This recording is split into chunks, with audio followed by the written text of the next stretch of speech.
ಯೇಸು ಪ್ರತ್ಯಕ್ಷವಾಗಲಿ. ನಿನ್ನ ಒಳಗಡೆಯಿಂದ ಯೇಸು ಪ್ರತ್ಯಕ್ಷವಾಗಬೇಕು. ಬತ್ತಾಕಾಯಿ ಕಮಲ ಆರೆಂಜ್.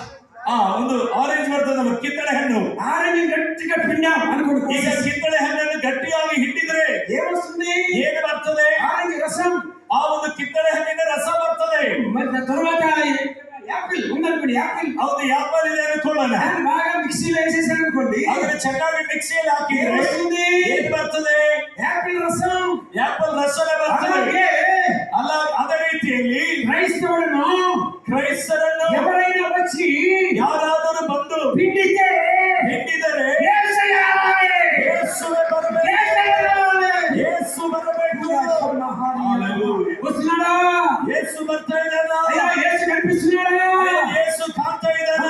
యేసయ్య నీలో నుండి ఒక దివ్యమైన ద్రవరూపంలో ఈ ప్రపంచానికి ప్రవహించాలి. ನನ್ನ ಸಹೋದರ ಸಹೋದರಿ, ನಿಮ್ಮ ಒಳಗಿನ ದ್ರವ ರೂಪದಲ್ಲಿ ಯೇಸು ಈ ಪ್ರಪಂಚಕ್ಕೆ ಬರಬೇಕು. ಮಧ್ಯಾಹ್ನವಾಯಿತು. ಮಧ್ಯಾಹ್ನವಾಯಿತು. ಕತ್ತು తీసుకున్నారు. ಕತ್ತು ಈಗ ಕತ್ತಿಯನ್ನು ತೆಗೆದುಕೊಂಡಿದ್ದಾರೆ. ಅವರು ತಮ್ಮ ದೇಹವನ್ನು ಕೀರಿಕೊಳ್ಳಿಕ್ಕೆ ಪ್ರಾರಂಭಿಸಿದರು. ಈಗ ರಕ್ತ ಸುರಿತಾ ಇದೆ. ಈಗ ಸಾಯಂಕಾಲ ಆಗ್ತಾ ಇದೆ. ಅವರು ಈ ರೀತಿಯಾಗಿ ಬಲಹೀನವಾಗಿ ಬೀಳ್ತಾ ಇದ್ದಾರೆ.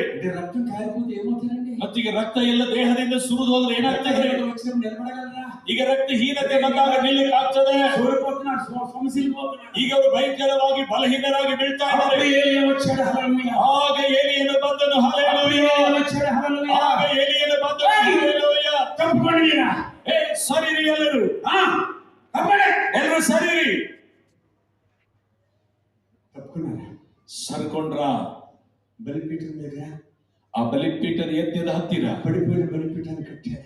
ಆ ಬಿದ್ದು ಹೋದ ಬಲಿಪೀಠವನ್ನ ಕಟ್ಟಿದರು. ಪ್ರಸಂಗ, ಅದಕ್ಕೊಂದು ತಾಸು ಪ್ರಸಂಗ ಇದೆ.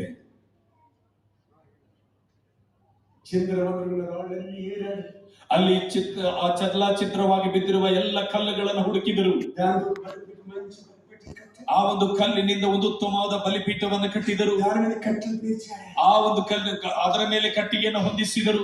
ಆ ಕಟ್ಟಿಗೆ ಮೇಲೆ ಮುಕ್ಕಲು చేసిన ಆ ಬಲಿಪೀಠ ಮುಕ್ಕಲು ಬಿಟ್ಟಾರೆ. ಮತ್ತು ಆ ಕಟ್ಟಿಗೆ ಮೇಲೆ ತುಂಡು ತುಂಡಾಗಿ ಕತ್ತರಿಸಿದ ಯಜ್ಞದ ಮಾಂಸವನ್ನಿಟ್ಟರು. దాని చుట్టూ ఒక పెద్ద కందకం తగ్గించాడు. ಮತ್ತು ಅದರ ಸುತ್ತಲೂ ದೊಡ್ಡ ಕಂಚನ್ನು ಹೊಡಿಸಿದರು. దానిలో దాదాపు పెద్ద 4 ತೊಟ್ಲ ನೀರು 3 ಸಾರಿ ಪೋయించాడు. ಮತ್ತು ಅದರಲ್ಲಿ 4 ತೊಟ್ಟಿ ನೀರನ್ನ 3-4 ಸಾರಿ ಅದರ ಮೇಲೆ ಸುರಿಸಿದನು. ಅದಂತ ತಡಿಸಿపోయి ನೀರು ಏರಲೇ ಪ್ರವಹಿಸಿದ చుట్టూ. ಮತ್ತು ಅದೆಲ್ಲವೂ ಯಜ್ಞವು ತೊಯ್ದು ಹೋಗಿ